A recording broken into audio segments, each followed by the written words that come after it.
द्वेषाच्या भिंती तोडत झरीने पेरले एकतेचे बीज, इस्तेमातून उमटला बंधुतेचा ऐतिहासिक संदेश। परभणी विशेष प्रतिनिधी सध्याच्या काळात जेव्हा समाजात जात, धर्म आणि विचारांच्या नावाखाली दरी निर्माण करण्याचे प्रयत्न होताना दिसतात, तेव्हा परभणी जिल्ह्यातील झरी गावाने एकात्मतेचा एक नवा इतिहास लिहिला आहे। येथे आयोजित करण्यात आलेल्या भव्य इस्तेमाने केवळ धार्मिकच नव्हे तर सामाजिक सलोख्याचा एक असा दीप प्रज्वलित केला, ज्याची चर्चा सध्या संपूर्ण जिल्ह्यात होत आहे। माणुसकी हाच खरा धर्म। इस्तेमा म्हणजे केवळ एक धार्मिक मेळावा नसून तो आत्मचिंतन आणि सामूहिक प्रार्थनेचा सोहळा होता।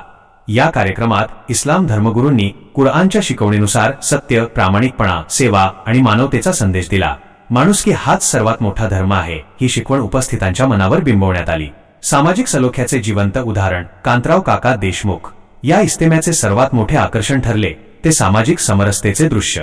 झरीचे माजी सरपंच कांतराव काका देशमुख यांनी कोणताही धर्मभेद न बाळगता इस्तेमासाठी स्वतःची जमीन उपलब्ध करून दिली आणि पाण्याची व्यवस्थाही पाहिली। त्यांच्या या कृतीने उपस्थितांची मने जिंकली असून त्यांनी विश्वास आणि प्रेमच खऱ्या विकासाचा मार्ग आहेत हे सिद्ध केले। युवकांच्या मेहनतीला फळ। कार्यक्रमाच्या यशस्वीतेसाठी झरीसह बोरी, येलदरी, जिंतूर, साडेगाव आणि परिसरातील शेकडो युवकांनी दिवसरात्र मेहनत घेतली।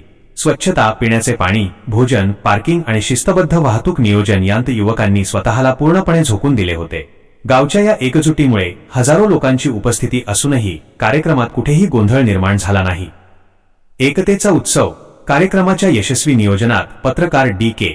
इनामदार, अतिक इनामदार, रहीम इनामदार यांच्यासह बोरीचे शेख खाजा, फिरोज पठाण, सलमान शेखचंद, मजीद कुरेशी, कौसडीचे रहीमभाई बिल्डर, जाबाज खान आणि अनेक मान्यवर व स्वयंसेवकांनी मोलाची भूमिका बजावली। थोडक्यात सांगायचे तर झरी येथील इस्तेमाने हे पुन्हा एकदा अधोरेखित केले की धर्म वेगळे असले तरी मानवी मूल्यांचा गाभा एकच आहे। मतभेद विसरून माणुसकीच्या धाग्याने समाज एकत्र कसा येऊ शकतो याचे हे एक उत्तम उदाहरण आहे।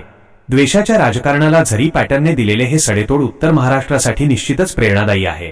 बातमी आवडल्यास नक्की लाईक आणि शेअर करा। अधिक ताज्या घडामोडींसाठी पाहत रहा K1 न्यूज महाराष्ट्र, परभणी.